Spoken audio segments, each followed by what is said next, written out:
C'était tellement dramatique ce qu'elle m'annonçait avec tellement peu d'humanité, on va dire, que je me suis dit, elle va me dire qu'il me reste 3 mois à vivre, c'est pas possible. Nathalie Kwapinski, 46 ans, maman de 2 petites filles et patient expert pour la maladie d'Addison. Je suis française et j'habite en Belgique. J'ai été diagnostiquée maladie d'Addison en 2013-2014. Il y avait un état d'épuisement qui était présent depuis de très très nombreuses années. Une couleur de peau un peu bronzée qui n'a jamais inquiété personne. Et puis un jour, je me suis transformée dans un état, pas un légume mais pas loin. Donc ça a duré 3 semaines avant de trouver effectivement ce qui n'allait pas, jusqu'au jour du diagnostic. La maladie d'Addison, c'est une insuffisance surrénale. Donc ce sont les glandes surrénales, les 2 petites glandes qu'on a au-dessus des reins, qui ne fonctionnent plus. Et ce sont elles qui sont en charge de produire le cortisol, donc qui permettent de réagir face au stress, qui sont en charge aussi un peu de l'homéostasie dans le corps. Et donc tout en découle, et la tension, et l'énergie, et le fait de ne pas pouvoir réagir à un stress et d'avoir un état d'épuisement assez conséquent. À l'annonce de la maladie, déjà comme un choc, parce qu'on ne sait même pas ce que ce sont les surrénales au départ. Il y a eu un moment de soulagement, ce n'était pas psychologique, il y avait vraiment quelque chose qui n'allait pas.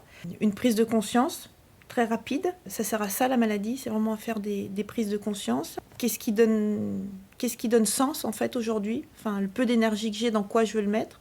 Donc ça fait des réorientations professionnelles. Quand on a 2 enfants, c'est aussi comment se positionner en tant que maman quand on n'a pas tout le temps l'énergie. Et à partir du chaos qui a été annoncé, d'arriver à retrouver, à remettre en place un ordre, ou au moins d'essayer de retracer un chemin différemment. C'était tellement dramatique ce qu'elle m'annonçait avec tellement peu d'humanité, on va dire, que je me suis dit, elle va me dire qu'il me reste 3 mois à vivre, c'est pas possible. Et donc là, en fait, ça se fait, c'est un switch qui se fait. Les choses se facilitent derrière au niveau priorité. Moi, j'appelle ça des prises de conscience où on se dit ok, enlevons le superficiel et allons à l'essentiel. C'est pas une anecdote, c'est plus mon quotidien en fait que j'ai envie de raconter. C'est que aujourd'hui, je me trouve en meilleure santé, en meilleure forme. J'ai un bien-être très différent de ceux qui n'ont pas de pathologie annoncée,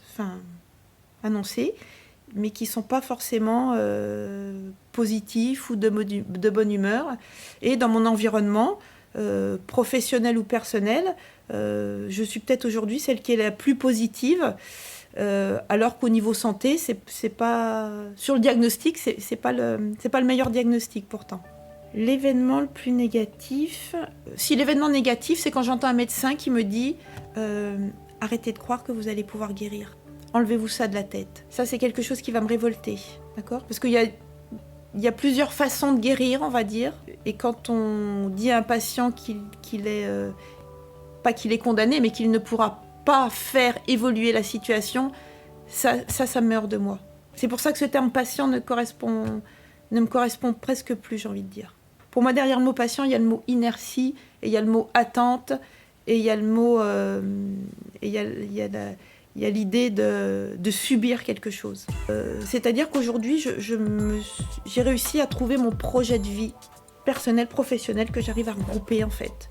Et ça, sans avoir été malade, j'y serais peut-être pas arrivée en fin de vie, on va dire.